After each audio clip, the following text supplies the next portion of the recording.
Bonjour à tous, c'est avec nous ce matin, ici Aka Abdillahi, il est ancien conseiller général de Bandabois. C'est également quelqu'un qui, du coup, analyse avec beaucoup de recul la société mahoraise depuis qu'il n'est pas élu et nous le disons. Merci en tout cas d'être avec nous ce matin pour analyser un petit peu l'actualité qui touche notre pays. Élection européenne d'abord, une participation plus forte que prévu, en tout cas en hausse par rapport aux dernières élections européennes. À qui finalement, selon vous, a profité cette hausse de participation au Rassemblement national, ou est-ce que ça a plutôt limité l'échec du côté de la République en marche? Bien sûr, le parti qui arrive en tête a bénéficié d'une plus grande mobilisation, parce qu'il faut voir que... Mais ça ne m'étonne pas, parce que c'est le score, l'ancien score que faisait le Front National par le passé aux élections européennes. La question, pourquoi aujourd'hui, partout en Europe, les partis populistes arrivent en tête? C'est que pendant des années, les citoyens européens, singulièrement le citoyen mahorais, s'interrogent. Il est confronté à des problèmes d'insécurité, des problèmes de l'immigration. Et c'est lui, et pendant les gouvernants, même le LRM aujourd'hui, les gouvernants n'apportent pas de réponses concrètes aux interrogations de la population.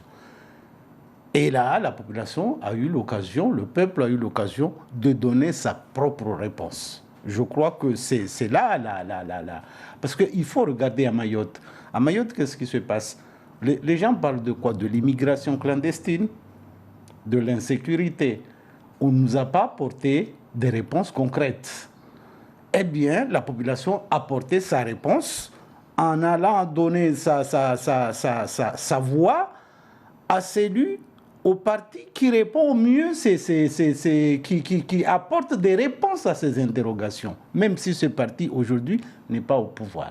Alors, les résultats locaux donnent-ils matière à réflexion, analyse en tout cas par rapport aux échéances électorales à venir? Le Rassemblement national est donc en tête, 45% des voix.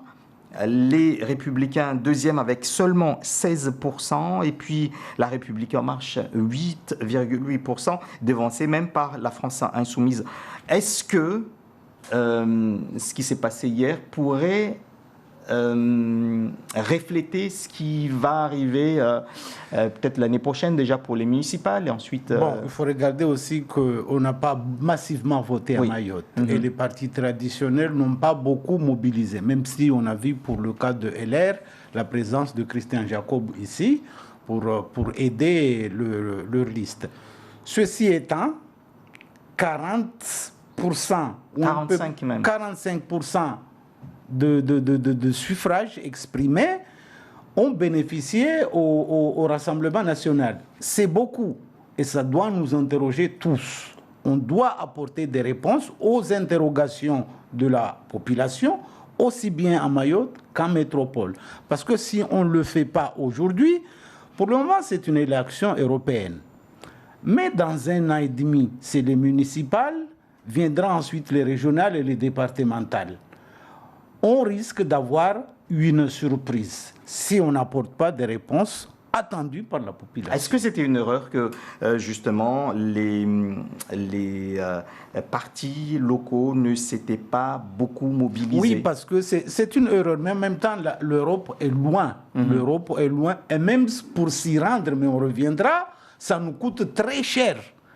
Les gens parlent de l'Europe au quotidien, mais même nous, la population ultramarin, singulièrement Mayotte, quand on veut s'y rendre, on ne peut pas, ça coûte très cher.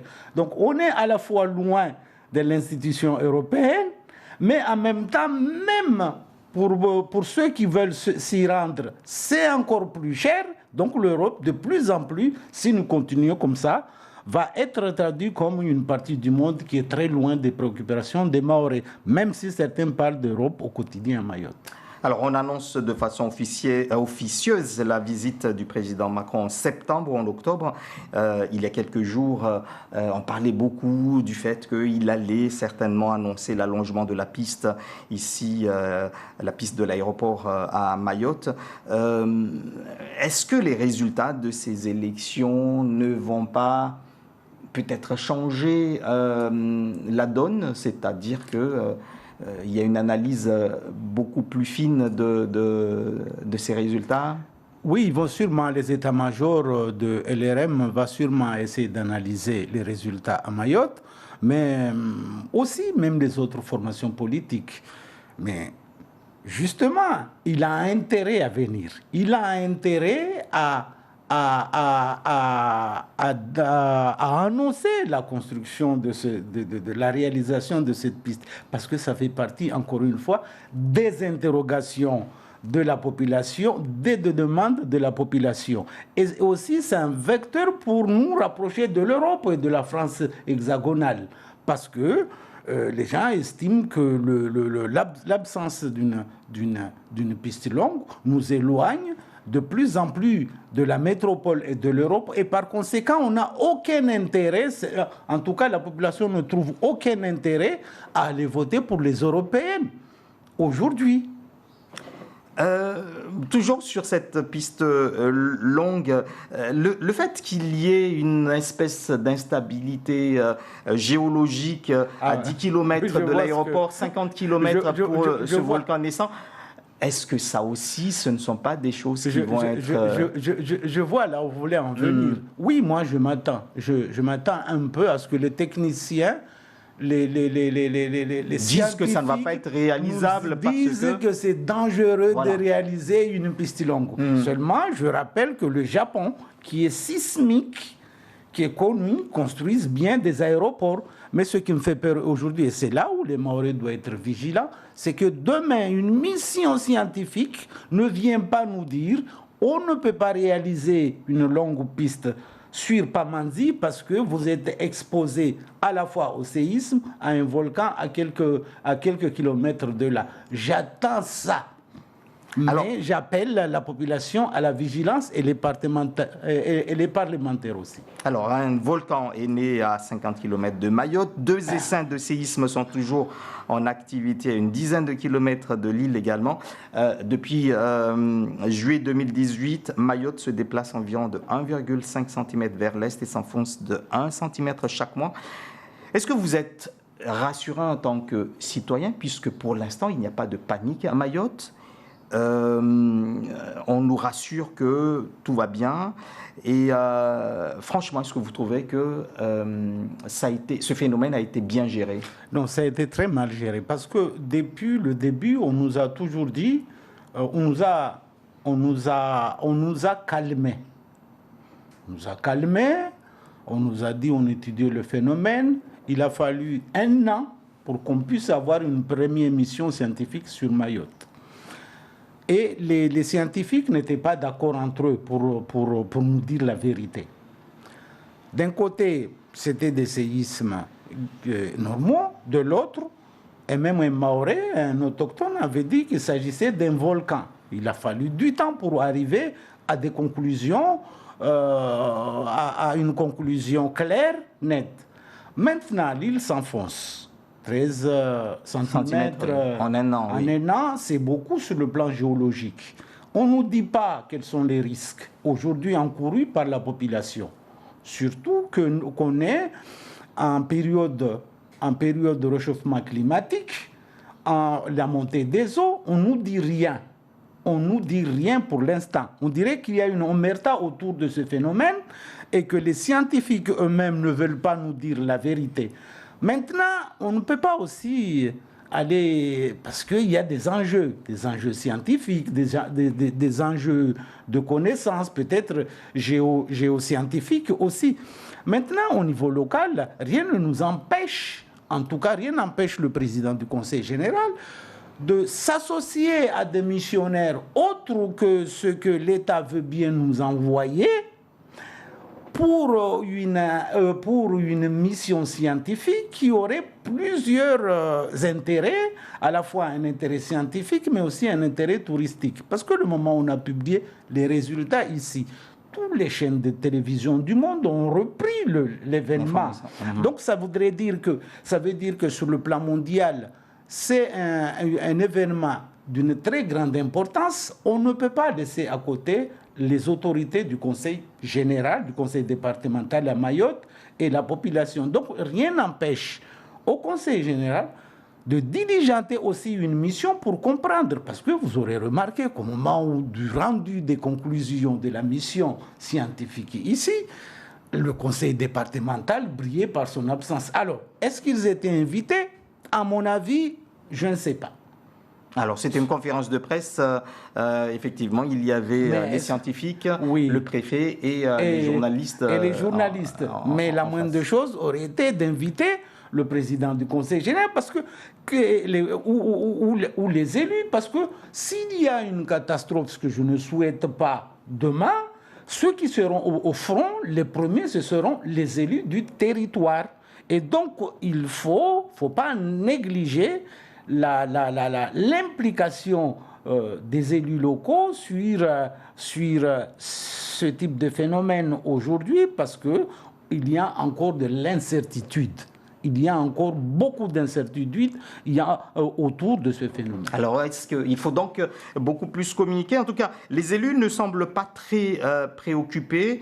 Ce sont plutôt des associations ou plutôt même des individualités qui ont pris l'initiative il y a quelques mois, par exemple, d'écrire au préfet, mais aussi d'écrire aux autorités nationales pour demander un peu plus d'informations. Ça a été relayé sur les réseaux sociaux, etc. Puis, il y a eu des réponses, mais à l'époque, c'était des réponses sans fondement scientifique. Mais en tout cas, ça vient de la population, cette initiative de questionner et pas des élus. Pourquoi? Je me souviens lorsque les pêcheurs ont découvert des poissons morts, la réaction des autorités préfectorales était assez timide, voire même parfois moqueur. Cette réaction. Il a fallu du temps. On demandait même aux pêcheurs s'ils arrivent à ramasser un poisson de la Ménée. Quand même, c'était un événement constaté par des pêcheurs sur le site. Je ne comprenais pas pourquoi on demandait aux pêcheurs eux-mêmes de ramasser si jamais ils arrivent à voir un poisson mort. Vous voyez déjà quelle était c'était quand même à la limite de l'inacceptable. Deuxième chose, quand bien même les associations demandent de l'information, on ne nous disait rien. La mission est arrivée ici, on nous a dit effectivement qu'il va y avoir une mission qui va inspecter sur site, qui avait déposé dans un premier temps des sondes et dans un temps les relever. Ils ont donné leurs conclusions, ils sont partis. Que va-t-il se passer après? Qu'est-ce qu'ils ont proposé en termes de sécurité? Quelles sont les hypothèses possibles? Quelles sont les dispositions qu'on doit prendre sur le plan du territoire? C'est pourquoi je demande au président du département, du conseil départemental, des spécialistes, il existe partout dans le monde. Des gens qui connaissent le phénomène, il existe partout. C'est un appel à projet, un appel d'offres pour une mission sur site, à la fois pour un intérêt technique, scientifique, mais aussi touristique. Demain, des gens vont venir, des missions venant d'ailleurs, parce qu'on me dit le phénomène, il est impressionnant. Comment on va les accueillir? Ça peut être des Américains, ça peut être des Japonais, des Chiliens qui vont venir. Comment on va les accueillir? Et tout ça, il faut les préparer. Il faut nous préparer à accueillir tant sur le plan touristique que sur le plan scientifique. C'est pourquoi je demande, encore une fois, une mission qui serait cofinancée par le département et d'autres organisations internationales sur le phénomène, sans pour autant exclure si l'État, parce que l'État a déjà réalisé sa part, mais il ne nous a pas rassurés, on nous a pas rassurés. On ne nous a pas donné des réponses par rapport au séisme. On ne nous a pas donné des réponses par rapport aux risques naturels qu'on peut encourir. Alors, vous dites que vous espérez qu'on ne va pas utiliser l'argumentation autour de ce phénomène pour éviter l'allongement de la piste de Mayotte. Les usagers du transport aérien, en tout cas, se sont regroupés en association. C'était à l'initiative du député Kamardine la semaine dernière pour informer, représenter et défendre les usagers des lignes aériennes au départ de Mayotte. Vous avez assisté à ce lancement-là. Pourquoi ? Oui, parce que je pense que l'intérêt de Mahorais, en tout cas l'intérêt de Mayotte et de son développement, c'est un transport aérien moins onéreux pour les passagers au départ de la métropole comme au départ de Mayotte, ou même singulièrement pour la région. C'est pourquoi j'ai tenu à participer à devenir membre de cette association pour la défense des intérêts de Mahorais là-dessus. Mais je vais demander prochainement d'aller plus loin, que ce soit aussi un outil pour revendiquer l'allongement de la piste. Parce qu'on peut à la fois combattre le monopole d'une compagnie aérienne qui dessert Mayotte aujourd'hui, mais en même temps, il faut trouver un outil, un instrument pour permettre aux autres compagnies de s'intéresser à la destination Mayotte. Merci beaucoup, Isiaka Abdillaye, d'avoir été l'invité de Zakouli ce matin. Dans un